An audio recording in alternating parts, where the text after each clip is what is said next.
Le secteur financier a des soucis parce qu'ils n'ont pas assez de moyens pour financer notre clientèle sur la durée, mais aussi, effectivement, on n'a pas de moyens pour assurer notamment l'approvisionnement du pays, mais aussi l'approvisionnement des équipements des industries qui sont en train de naître et qu'on a financées. Nous sommes en train de faire des recherches possibles pour que nous puissions relever notamment ce défi sur l'approvisionnement, la carence des devises que tout le monde connaît. Mais le secteur aussi souffre aussi de manque de compétences de nos collaborateurs. Ça, c'est un défi au niveau général, mais qui est en train d'être relevé à la fois au niveau de l'association des banques, mais aussi dans chaque banque individuellement. Nous organisons beaucoup de formations de nos collaborateurs au niveau de l'ITB ou de l'École supérieure de banque, mais aussi des formations ponctuelles. Nous avons un avantage, évidemment, parce qu'il y a une société boursière de Burundi qui vient d'être créée, qui viendra en complémentarité avec les actions que la banque fait d'habitude.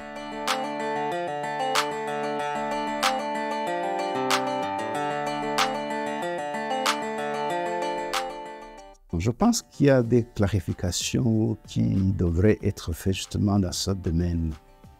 Le dernier rapport de la Banque centrale du mois de novembre estime que le taux a relevé le taux moyen débiteur qui est de 13%. Mais si vous regardez les livres, encore une fois, de la Banque centrale, quand vous regardez le niveau du taux d'inflation, il est toujours de 2 chiffres. Il parlait de plus de 25% et il atteint même de temps en temps 30%. En réalité, le taux d'intérêt que nous pratiquons est un taux d'intérêt négatif. C'est-à-dire quoi? Si moi, aujourd'hui, je finance l'immobilier, par exemple, l'immeuble va prendre de valeur au minimum au taux d'inflation de 30%, mais moi, le crédit que je vous donne, vous allez me payer à 15%. J'estime que le taux réel de sortie, il est même négatif. Donc, il n'est pas aussi élevé. Alors, si on ne tient pas compte de ce facteur d'inflation, le taux moyen aujourd'hui des placements en banque, il est de 7 à 8%. C'est-à-dire que la banque prend une marge effectivement de 5, 6, 7%. Mais dans les 7%, si vous regardez aussi le taux de déperdition que nous subissons parce que notre clientèle n'a pas pu payer, il est aussi élevé. Les banques, alors, ils ont besoin d'avoir une marge pour essayer de couvrir cette déperdition, mais aussi les frais fixes liés aussi à l'établissement de la société. Depuis qu'on a eu la possibilité à la Banque centrale d'avoir le refinancement pour le secteur porteur de croissance, pour certains projets qui ont été mis en place, nous avons pu avoir des fonds à un taux réduit qui était de 2-3%, et nous avons pu financer la grande partie des grandes sociétés à un taux qui ne dépasse pas 8%. Donc vous voyez qu'on essaie de faire des efforts malgré que nous savons que le taux d'inflation est élevé.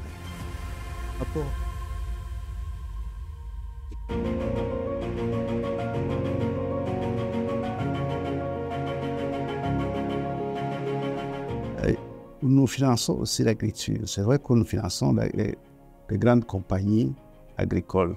Quand je vous parle par exemple de Savonor, effectivement, ou des gens qui importent des intrants, mais aussi les petites unités agricoles, ils sont souvent financés lorsqu'ils sont en regroupement.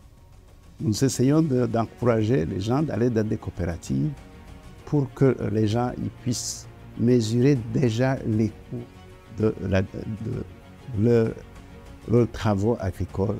Parce que l'essentiel étant, parce qu'on a en face des gens qui ne peuvent pas produire peut-être les documents que la banque demande.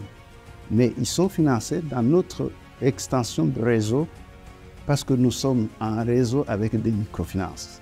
Pour les gens à revenus, je dirais, modestes, qui ont des terres assez aussi modestes, ils pourraient passer par des microfinances. Et aujourd'hui, il y a des fonds spécialisés.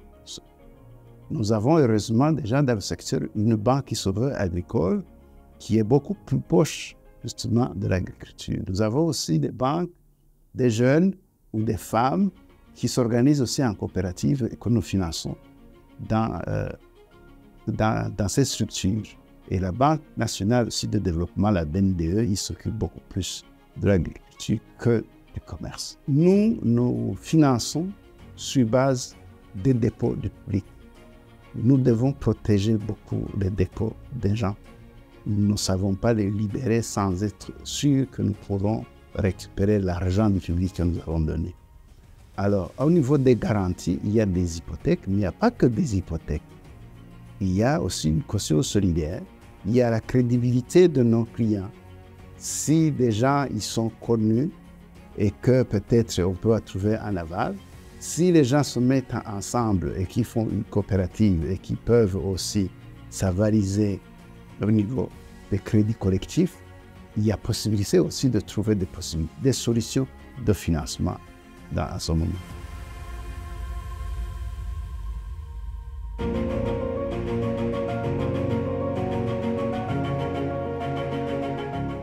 Alors, les sociétés de télécom et les banques, on n'a pas le même métier. Nous sommes spécialisés dans les services financiers. Les télécoms, ils essayent de faire la même chose, mais en fin de compte, ce sont des clients de la banque. Donc, c'est pour nous une extension, beaucoup plus de réseau qu'autre chose, parce qu'en fin de compte, leurs dépôts atterrissent à la banque. Deuxième chose, les télécoms n'ont pas la capacité et les compétences suffisantes pour pouvoir remplacer les opérations financières des banques. Les opérations, les services financiers qu'ils offrent, ce sont des services qui font sur le téléphone mobile, du mobile banking, ce que nous sommes en train de faire aussi avec une extension de nos plateformes mobiles, comme celui que nous avons à la Banco Inote, aujourd'hui, qui est très vulgarisé, où on a autour de plus de 25 000 agents qui sont disséminés sur tout le pays en moins d'une année. Et on a des clients qui atterrissent aujourd'hui à peu près à 1,5 million. C'est-à-dire que nous avons récupéré aussi via les terminaux qui sont des téléphones pour pouvoir donner des services financiers à beaucoup plus de gens que ce que faisaient avant. Nous n'avons pas de souci que les télécoms puissent nous compléter. On a besoin d'eux, effectivement, pour trouver aussi au moins un canal pour pouvoir faire nos services financiers. Mais nous ne sentons pas jusque-là la concurrence des télécoms tout au moins au niveau du Burundi.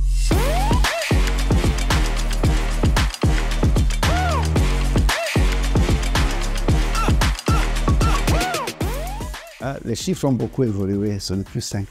Je crois que ce qui est publié est autour de 12-18% d'ailleurs pour les banques. Mais si on met ensemble avec les microfinances, le secteur de microfinance et tous les services financiers au niveau du mobile banking, je crois qu'on avoisine déjà même au Burundi à 40%. La moyenne en Afrique, il est de 60% de taux d'inclusion financière, au taux de pénétration des banques. Et pour certains pays, ils sont même déjà à 100%, comme par exemple l'île Maurice, ils sont carrément à 100%. Quand vous regardez la Tunisie, ils sont à peu près à 80%. Alors, au Burundi, la seule possibilité que nous avons eue, c'est justement développer ces plateformes mobiles pour essayer d'avoir un compte mobile si on ne sait pas le voir à la banque directement. Donc, petit à petit, avec l'évolution de ces plateformes mobiles, nous espérons atteindre un niveau assez intéressant dans très peu de temps.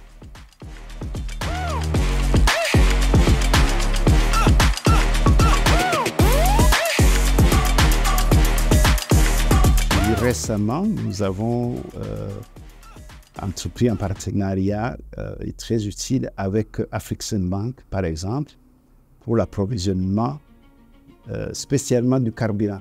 Nous avons pu lever des fonds, on a pu avoir une ligne de 45 millions de dollars exclusivement pour l'approvisionnement du carburant. Mais en plus de cela, nous avons 10 millions pour les autres importations. Ce sont des lignes de confirmation, évidemment. Ce n'est pas de l'argent cash qui est dans nos comptes, mais c'est des lignes de confirmation des lettres de crédit, des crédocs, pour en dire autrement. Nous sommes aussi en contact avec la société qui s'appelle TDB, qui était la banque de la ZEP à l'époque. Effectivement, on est en finalisation d'un dossier de 15 millions de dollars que nous allons rembourser sur 5 ans. Il va nous permettre de finaliser notre complexe immobilier que vous avez vu, qui s'appelle aujourd'hui Bankobo Business Center, mais que le conseil d'administration a déjà trouvé le nom de Ikirezi, parce que nous espérons qu'il sera aussi beau que Ikirezi, ceux qui le savent. Nous avons aussi des lignes avec la BAD, nous travaillons aussi avec la BDGR qui a déjà mis en place une ligne de crédit de 13 millions avec nous. Tout ça, c'est des partenariats, c'est des diversifications que nous essayons de faire pour la recherche des ressources en devises pour que nous puissions payer à du moyen terme. Nous allons continuer, nous espérons que nous allons avoir encore mieux pour relever ce défi de devises dans le pays.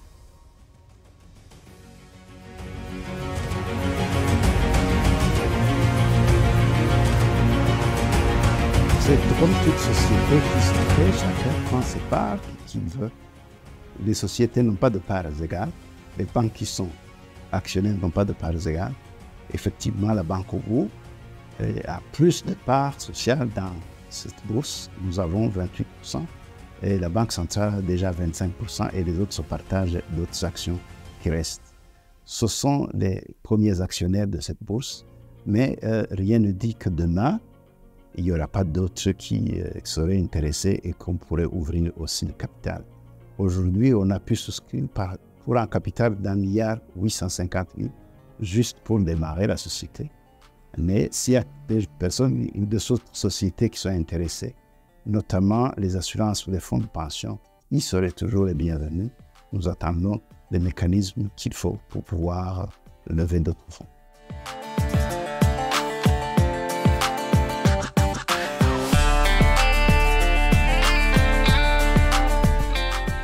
C'est une société, je dirais, mixte, parce que nous avons dans l'actionnariat la Banque centrale. Nous n'avons pas travaillé directement avec le ministère des Finances comme tel. Il y a l'autorité de régulation des marchés des capitaux, c'est avec eux qu'on a un rapport direct.